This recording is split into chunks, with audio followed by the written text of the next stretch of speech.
Thin endometrium क्या है? इसकी वजह से क्या हमें प्रेगनेंसी में कोई दिक्कत आ सकती है? थिन एंडोमेट्रियम का इलाज क्या है? थिन एंडोमेट्रियम होने के कारण क्या है? विस्तार से आज हम इसकी बात करेंगे। उससे पहले अगर अभी तक आपने चैनल को सब्सक्राइब नहीं किया है, तो प्लीज़ जाकर सब्सक्राइब कर लीजिए ताकि ऐसी ही इन्फॉर्मेटिव वीडियोज़ आपको लगातार मिलती रहें। तो चलिए शुरू करते हैं। एंडोमेट्रियम, एंडोमेट्रियम होता है यूट्रस की लाइनिंग जहाँ पर आपका बच्चा चिपकता है। जैसे आपको फल और फूल पाने के लिए आपके लिए खाद बहुत ज़रूरी होता है, उसी प्रकार यदि एंडोमेट्रियम की लाइनिंग थिन है या पतली है तो वो जो है उतनी इनफैक्ट उतनी सही नहीं होती है कि बच्चा वहाँ पे चिपक पाए। तो एंडोमेट्रियम जो है की थिकनेस होना बहुत ज़रूरी है। तो क्या जितनी ज़्यादा एक क्वेश्चन और है, क्या जितनी ज़्यादा थिकनेस होगी तो प्रेगनेंसी रिस्क बढ़ती है, यानी बच्चा अच्छे से चिपक पाता है? तो नहीं, ऐसा नहीं होता। एंडोमेट्रियम का एक पर्टिकुलर लेवल होता है, उससे ज़्यादा चाहे कितना भी ज़्यादा हो, प्रेगनेंसी रिस्क नहीं बढ़ती है। एंडोमेट्रियम की लेयर जो है, जो हम मानते हैं, वो हम मानते हैं जैसे अगर आप आईवीएफ में फ्रेश ट्रांसफर करा रहे हैं, तो लगभग 8 होनी चाहिए, 8 या उससे ऊपर हो। और अगर हम फ्रोजन ट्रांसफर करा रहे हैं तो 7 या 7 से ऊपर हो, मतलब 7 एमएम या 8 एमएम के अबव आपकी लाइनिंग होनी चाहिए, तो वो इम्प्लांटेशन के लिए अच्छी मानी जाती है और इम्प्लांटेशन के लिए एंडोमेट्रियम रेडी रहती है।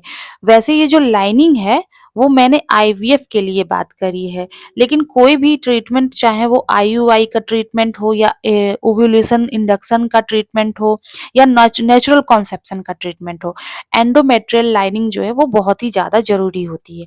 कॉन्सेप्शन पाने के लिए तो हमें वैसे कौन सी लाइनिंग और कितनी थिकनेस इंपॉर्टेंट होती है प्रेगनेंसी के लिए, तो लाइनिंग अगर थिन है और उसके कुछ सिम्टम्स होते हैं, जब जैसे कि हम नेचुरल बेबी ट्राई करने की कोशिश करा रहे हैं किसी पेशेंट को, तो क्या पता चल सकता है कि लाइनिंग थिन है, या कई बार पेशेंट को कभी-कभी तो पता ही नहीं चलता कि लाइनिंग थिन है। तो जब डॉक्टर्स क्या करते हैं, फॉलिकुलर मॉनिटरिंग कर रहे होते हैं, तब उन्हें पता चलता है कि एंडोमेट्रियम की लाइनिंग थिन है। तो उसके सिम्पटम्स कुछ आपको देखने को मिल सकते हैं, जैसे कि पेशेंट को स्कैंटी पीरियड, यानी कि पीरियड का फ्लो जो है वो कम हो, 1 या 2 दिन पीरियड्स आता है और ख़त्म हो जाता है। तो ये भी सिम्पटम्स मिल सकते हैं। और तो लाइनिंग थिन हो सकती है उस वजह से। और ये तो हो गए, हमने बात की अभी तक सिम्पटम्स के बारे में। तो ये लाइनिंग थिन क्यों होती है, ये जानना बहुत ज़रूरी है कि क्यों एंडोमेट्रियम लाइनिंग थिन हो जाती है। तो मोटे-मोटे तौर पे 2 कारण होते हैं लाइनिंग थिन होने के। पहला तो अगर यूट्रस में खुद ही कोई फंक्शनल प्रॉब्लम हो, जैसे कि एडहेशंस हो, वहाँ पे चिपकाहट आ गई हो, यूट्रस चिपक गया हो, या फिर कोई इन्फेक्शंस हो, लंबे समय से इन्फेक्शन हो यूट्रस में, तो भी एक कारण होता है कि लाइनिंग थिन हो जाए एंडोमेट्रियम की। दूसरी कारण होती है कि बाहर से हार्मोन कम मिल रहा है। अगर यूट्रस को एस्ट्रोजन नहीं मिलेगा अच्छे से, एस्ट्रोजन कम मिल रहा है, तो उसकी वजह से भी लाइनिंग थिन हो जाती है।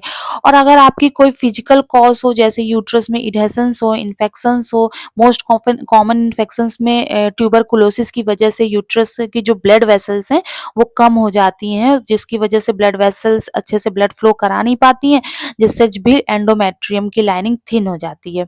और या फिर कभी आपने डीएनसी कराई हो, यानी यूट्रस की सर्जरी कराई हो, जिसकी वजह से यूट्रस में चिपकाहट आ गई है या फिर वहाँ पे एडहेशंस बन गए हैं, यूट्रस की लाइनिंग थिन दिख सकती है। तो ये हमारे कॉज हो गए।